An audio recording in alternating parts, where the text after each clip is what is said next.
Show me a beautiful woman, and I will show you a man who is tired of sleeping with her.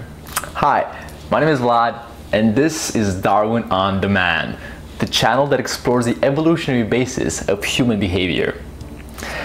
In this video, we are going to cover the Coolidge Effect, which provides answers to questions such as why does sex become dull as relationships get older? Why do men become flaccid after sex with the same woman? And of course, why is pornography so addictive? Now, before we get into it, I want to make it very clear that I am not prescribing or justifying any behavior, and I'm not saying that this or that is a good or bad thing. My sole intention is simply to explain a phenomenon and perhaps give you some insight into your own psychology. So make sure you watch this video until the end, where I will present two important takeaways. Let's get right into it.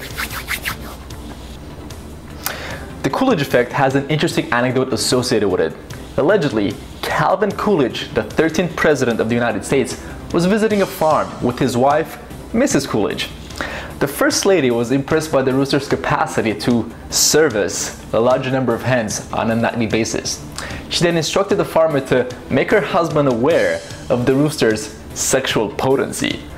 In response to this, the President asked the farmer whether the rooster is paired with the same hens every night, to which the farmer replied that, on the contrary, the rooster always had a new flock of hens. President Coolidge then advised the farmer to make his wife aware of that fact. The Coolidge Effect, which is largely restricted to males, has been observed in numerous species including mammals, birds, fish, reptiles, and even invertebrates, and it is definitely present in humans. Here's an example. Researchers observed that after a male rat had copulated with the same female a few times, he would become exhausted. He would do the rodent equivalent of collapsing on the sofa and flipping through the channels. Often, the female rat would be eager for more. She would nudge and lick him, but the male rat would simply lie in the nest flaccid and unresponsive. Then, the researchers would place a new, unfamiliar female in the cage, and immediately, the male would jump onto his feet and strut around, flexing his masculine hunches and his versatile tail. Within minutes, he would be feverishly copulating with a new female. The researchers repeated this process with another female and then another. In one case, a rat copulated with a dozen females before collapsing to exhaustion. So why do men have such a hard time getting aroused again by the same woman, but get erect so easily at the sight of a new woman? Researchers think that this is to prevent a man from dislodging his own sperm, the same reason they become flaccid after orgasming.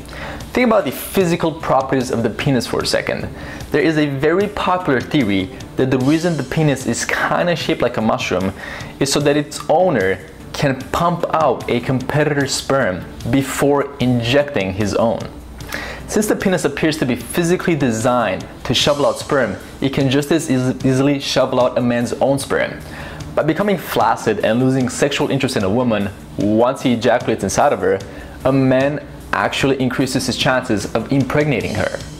But if a new woman appears, it's in his biological interest to get erect and jump right back into action. Here's a quote from the 18th century from the notoriously promiscuous Casanova, who allegedly slept with more than 100 women.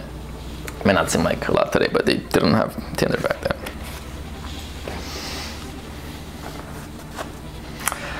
After the most pleasant highs derived from the physical enjoyment of a woman's charms have been absorbed, there is always a notable reduction of ardor upon the repetition. Excitement diminishes, attraction wanes, soon and inexorably, boredom sets in.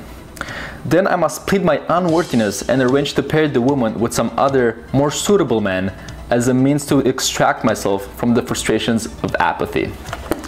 Mr. Casanova himself. So even if a woman is incredibly attractive, the men will eventually prefer sexual novelty. Having said that, what is the porn industry if not a plethora of young, nubile women always ready for action? Porn, in a sense, is piggybacking on men's preferences for sexual variety by displaying numerous women eagerly wanting sex. So what are the takeaways? Well, next time your girlfriend says, "You used to be able to go for 2 or 3 times in a row. Now we barely ever do it once." You can say, "Well, I can still go 2 or 3 times in a row, just not with you." Do not say that, just don't. But in all seriousness, it's important to realize that it's okay for sex to be less exciting after you've been dating someone for a while. Relationships tend to go from this intense, passionate love to a more comfortable, companion-like love, which, depending on where you are in life, can be very rewarding. Just talk to your girlfriend, buy a couple of wigs and a few costumes, and roleplay. Those things are a way of tricking your brain into thinking that you have sexual variety.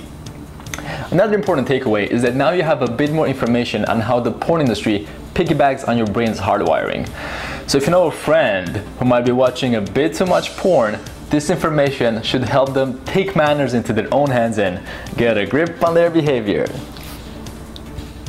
If you like this video, there is plenty of other good stuff coming your way, including universal mating preferences, various consumption behaviors, and many interesting experiments. So make sure to subscribe. In the meantime, thank you for being curious. Before I go, I want to talk a bit about one of my sources for this video. This book was recommended to me during my undergrad at McGill by Dr. Jeffrey Mogul, who was teaching a course called Genes and Behavior. So of course I went out and I bought it, and it completely blew my mind. The book is called A Billion Wicked Thoughts: What the Internet Tells Us About Sexual Relationships.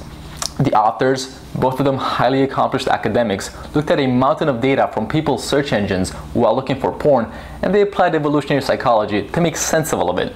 So if you want to learn about what a woman's sexual preferences are and understand what pushes your own sexual buttons, you have to get this book. It also explains people's fetishes, like why do we like feet, why some people get excited to watch their spouse have sex with somebody else, and many other fascinating subjects, such as what is by far the most popular keyword that men use to search for porn. One of the more shocking statistics that I got out of this book is that 6 to 8% of people are not fathered by who they think is their biological father. That's sink in for a second. If you don't agree with what I presented in this video, get the book, look at the research. If you do agree with what I presented in this video, get the book, look at the research. Amazon link for the book in the description. See you soon.